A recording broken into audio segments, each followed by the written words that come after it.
Mickey Spagnola, DallasCowboys.com, joins us on Thursdays. Cowboys have had a little bit more of a breather after 3 games in 12 days. Washington on the road this weekend as they start the final 5-game stretch with Arizona down the road, but they got to win a game to make it even more of a separation in the East. Mickey, thanks for your time. It appears as if after a stretch of 2-3, after that great start of 6-1, that all of the game, like everybody, McCarthy's back, COVID clear, players back. It seemed like the whole gang's almost all back together again.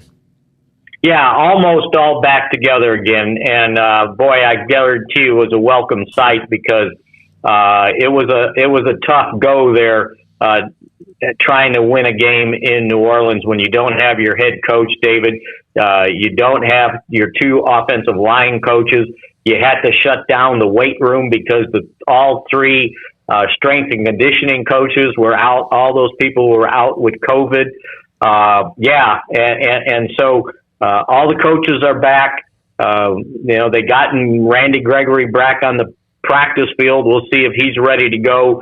They're optimistic, but it's not a certain thing. It seems like more Neville Gallimore will be ready to go. DeMarcus Lawrence has got a game under his belt since playing for the first time since the season opener. Amari Cooper, CeeDee Lamb, getting all these guys back on the field. Now the only blip in the screen this week is Tony Pollard has not practiced the last 2 days. He has a case of plantar fasciitis, and as we know, it's a pretty painful thing. So I think what they're trying to do is just get him to Sunday, see maybe what he can do before the game to see if he can play. If not, they've signed former Falcons running back Ito Smith to the practice squad. He was a 4th-round draft choice of the Falcons when Dan Quinn was there.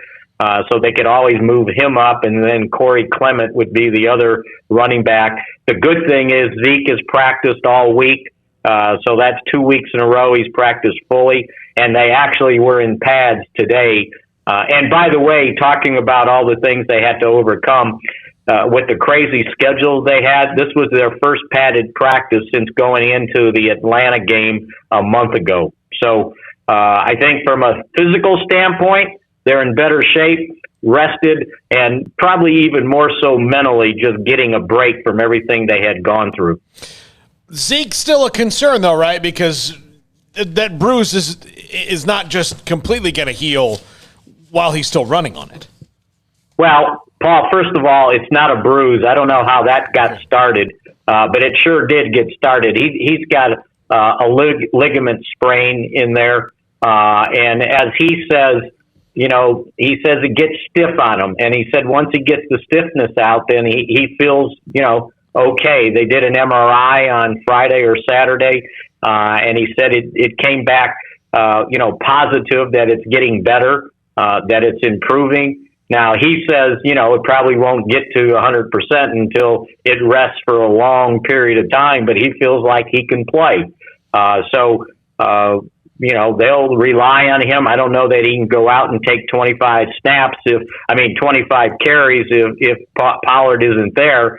But I think, what would help him the most if the offensive line plays better and create some holes that he could actually get through instead of having to plow his way through, getting hit at the line of scrimmage and then have to push for 3 yards. So that would help him out immensely.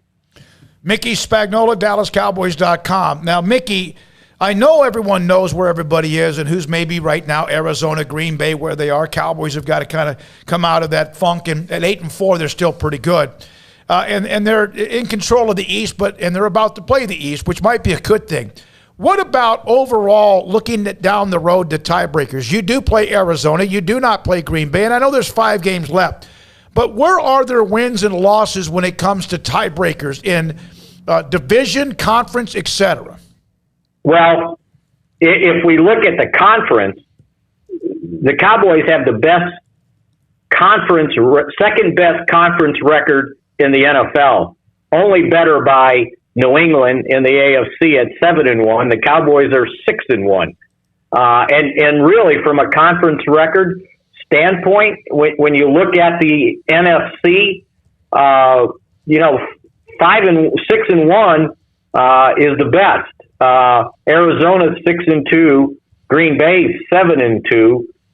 We have a 5-2 with Washington, and then the rest are either 500 or under 500. So, from a conference record break standpoint, they're in pretty good shape. But again, their last 5 games are against NFC teams, and 4 of them in the division. So the way I look at it is they need to at least go 3-2, and one of those 3 has to be a win over Washington, because if they get to 11 wins, then that means for Washington to get to 11 wins, they have to win out. And they can't win out if the Cowboys beat them. Now, if they sweep the Cowboys, that's another story, and then everybody's in for a fight to the finish. So this game is important, but the other games are important too. So it's not like if this thing gets reduced to one game, then, this thing's over. Washington's going to win it. They've got to win games too, and they got to play 2 games against Philadelphia yet also. So somebody's got to lose some of these teams when you're playing in the division the way it is. Mickey, how much do you expect to see from Neville Gallimore? Well, if he's able to play, I would imagine, 20, 25 snaps, something like that. We have to remember, he hadn't played a game since last year, because the last game he played was a preseason game when he dislocated his elbow.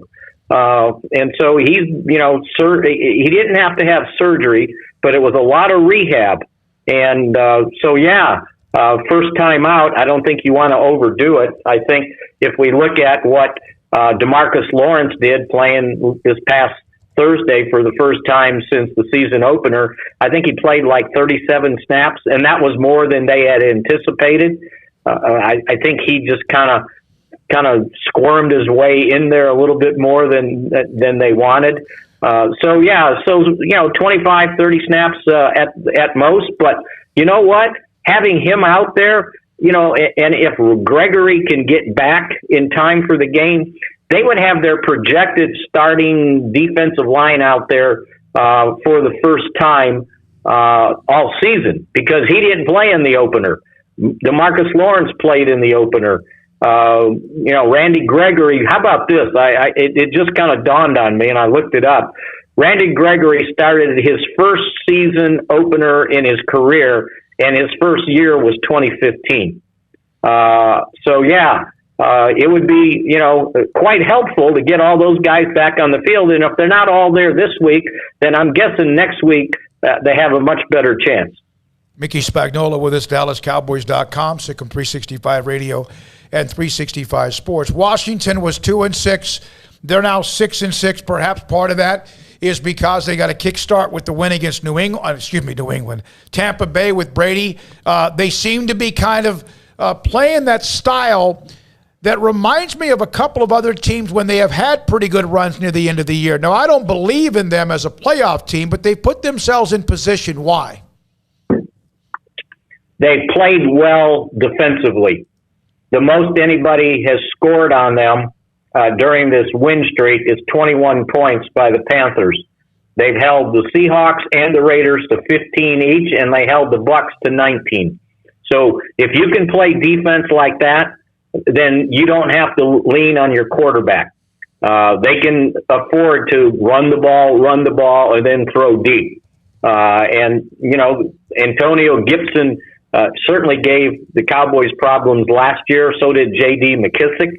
And so that's what they want to do. And that's kind of Ron Rivera ball if you follow his head coaching career. So from the Cowboys standpoint, it would behoove them to score some points, to get a lead, to force Taylor Heineke to play quarterback and not just choose when he wants to throw the ball because they're running the ball so well and that they're still in the game. David, everybody makes a big deal out of what New England did on Monday night, running the ball and all that win. But the reason they were able to do that is because they were playing so well defensively. because had they fallen behind by 2 scores or so, they couldn't sit there and act like they were Army running a wishbone offense, right? Just running it all the time. So the key, I think, to Washington's surge is they've played well defensively.